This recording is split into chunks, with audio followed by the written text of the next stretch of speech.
now that he's retired, I can reveal the secret, okay? The Omaha secret right here tonight, right now, on Loudmouths, all right? I'm going to tell y'all the Omaha secret, okay? And then I'm going to segue into my next two Peyton stories. Okay, awesome. You segued right into it.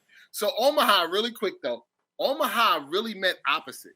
So I was fortunate enough, even though I was a defensive lineman, we didn't carry a fullback because we carried extra wide receivers, okay?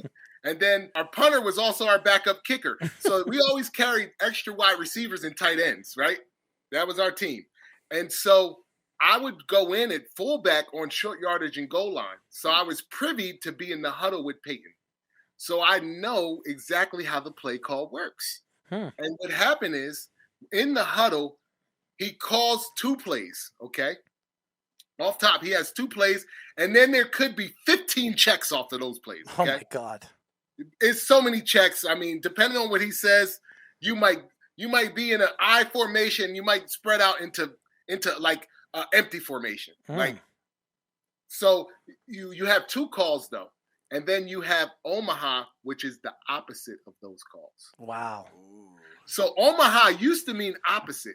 So then what happened is the other teams got used to hearing it, and they knew it was opposite. So then he just was using it as part of his cadence. Oh, wow. And really, Omaha really became when he would snap the ball. If you notice, he'd say Omaha, Omaha, set go. That's actually when they would snap it. He never said Omaha and then went into another check. Interesting. So it became actually the snap count. That's I didn't know that. I didn't know that. But at first it meant opposite. The O in Omaha was opposite. Yeah, true story. True story. So now I'm gonna get into my next Peyton story because you talked about how he saw the blitz. Okay. Every year in the preseason, we used to play Cincinnati in the last preseason game, okay? And we used to drive to Cincinnati. It was like an hour and a half drive from Indianapolis, right? So Peyton, this was maybe my second year, okay? Peyton was only going to play one series, okay? And let me explain to you what that is. 3 plays and you're coming off the field. I don't care if you get a first down. I don't care if it's 3 and out. You're getting 3 plays, and that's it, Peyton. You're not even getting a full drive. We're bringing Jim Sorgi in, and it's over. But Peyton, all the rest of the starters are sitting the entire game. They're not even suited up. But Peyton didn't like to not play. He didn't like to not practice. That's the kind of player he is. He's super competitive.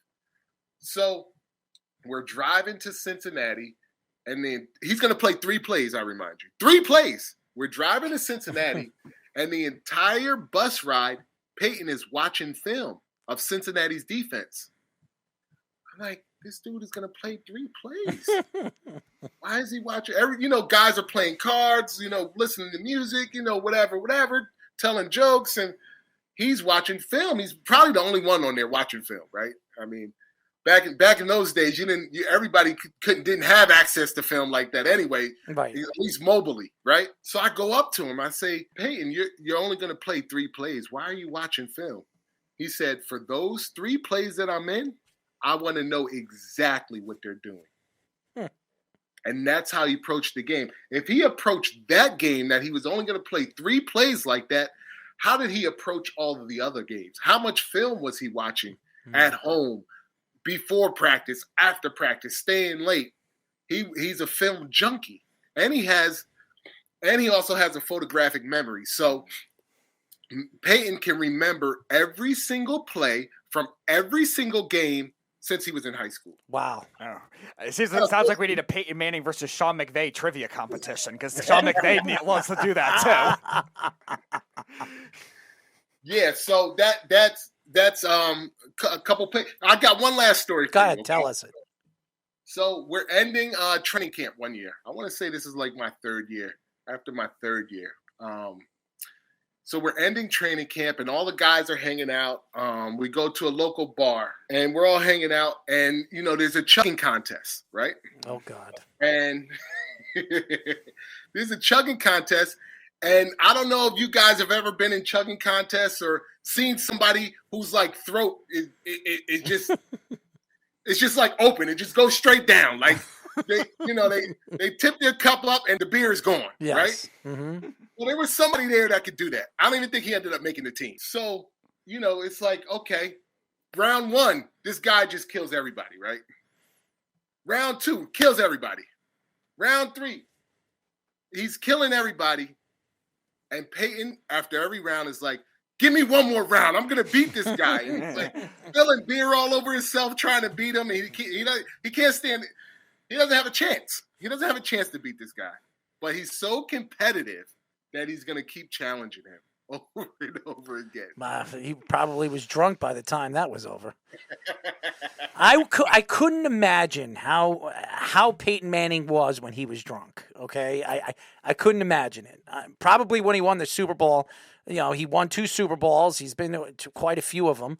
I don't think he wants to remember the one at MetLife, but Peyton Manning, I've heard a lot of stories about him. We've had a lot of people that have played with him and said that he was so very competitive. Him and Tom Brady were 2 of the most competitive people you'll ever meet. And that's why they respect each other so much. And even in that golf tournament with Tiger Woods and Phil Mickelson, they were competitive. And Peyton wanted to win, and he was always about winning. And that was the difference between him and Eli. Eli, it looked like every time he was on the field, he didn't want to win, but in the big game, he found a way to win.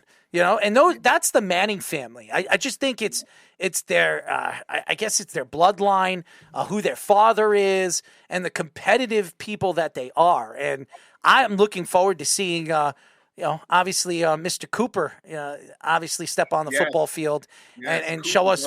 Yeah, I heard he's better than his uncles. He's better than both of them.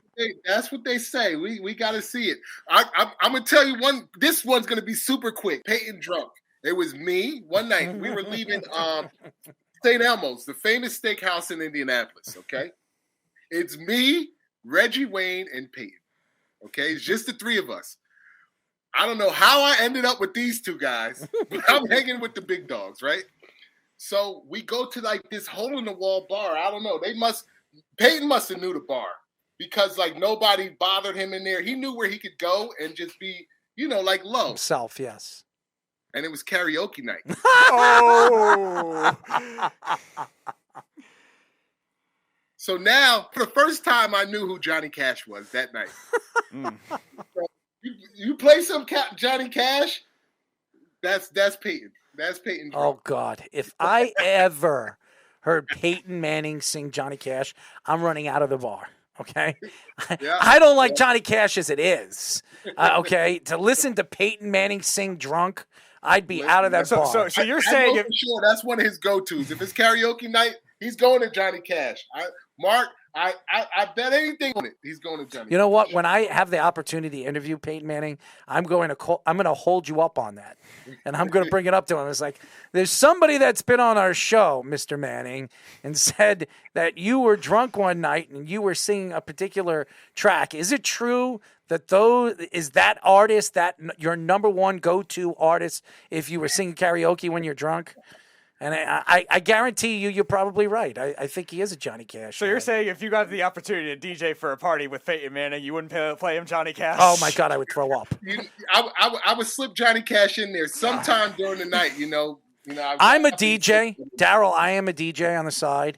And every time somebody comes up to me at an event and tells me to spin and mix Johnny Cash or Jackson. My father was a big Jackson Brown fan because my father actually really sang on stage with Johnny Cash. He was a lead singer of the band, and he has pictures of him and actually sang with Johnny Cash. And my father always thought Johnny Cash and Jackson Brown were gods. I never liked Bob Dylan, one of the greatest songwriters of all time, one of the worst voices you'll ever hear. Johnny Cash made me want to put like earbuds in my ear when I heard him sing. And Jackson Brown, he grew on me because every single time we were driving to Florida, my father would sing, Doctor My Eyes or something like that. And I'd be like, oh, my God, that song is embedded into my brain. My brain wants to burst. Word now. You know every word. Oh, my God. My father passed away. May he rest in peace. And on his stone, we put a whole Jackson Browne verse on his Stone. Wow. So my father loved Jackson Browne, absolutely loved him, adored him. And, it's great because music really changed my life, and music changes a lot of people's lives. And you get to really know somebody when you hear what kind of music they like to listen to. So, For sure. Yeah. For sure. Darrell, we really appreciate you, man. And I would love to get you on again, man. No, for sure. For sure. Thanks for having me. And, anytime you guys want to have me back on, I'd love to come back on and talk some Johnny Cash, Peyton, and Johnson Daniels, and we can talk about a lot of things. We got a lot of subjects we can go over. Absolutely, you're a fantastic Don't worry, person. maybe I'll play Johnny Cash out of the break. Oh, please don't. Oh my God, could you imagine Peyton Manning and his bobbled head, coming in when we were playing Johnny Cash? I mean, he'd be like, "Oh man, this is good stuff." He'd be like, "Yeah, this is the place to be right here." Yeah, you know what? You'd get him real comfortable early. You know how sometimes you got to get a guy comfortable. He'd get comfortable early if he heard that Johnny Cash. I'm sure he would. Okay, and as he gets comfortable, I'm wearing my earbuds, not listening. Darrell, if you ever get the video fixed, I know you said your camera was busted, but if you ever get the video fixed, you could get a Peyton Manning bobblehead, and maybe I'll do a little 20-second tidbit with Johnny Cash. I'm telling you, I love Peyton Manning. He's one of my favorite quarterbacks of all time, but it always was funny when I saw him at the line of scrimmage, and he's ducking down, ready to call right behind Jeff Saturday, and you see his head pop up, and I'm like, there's the bobblehead! Yeah. I always said after he had that neck surgery, I was like, how the hell does his head hold up on that neck? Yeah. I love Peyton, man. By the way, one of the funniest people, Saturday Night Live, that skit with the kids when he was playing like football with those kids, one of the funniest skits I've ever seen. And he's super witty. He's super witty. He's like super quick. He's super quick with it. You think he was from the East Coast. You know what I mean? Like he's super quick. And he's a storyteller, but he's super quick and super witty and really, really good guys. Really good to hang out, hang out with the guys and stuff like that. He's great for stuff like that. Well, you're a great guy, and I'd love to hang out with you. Whenever you come back to Long Island, New York, we'll hit you up. My producer probably has all your information. Let's stay in touch, my friend. For sure. Appreciate you having me.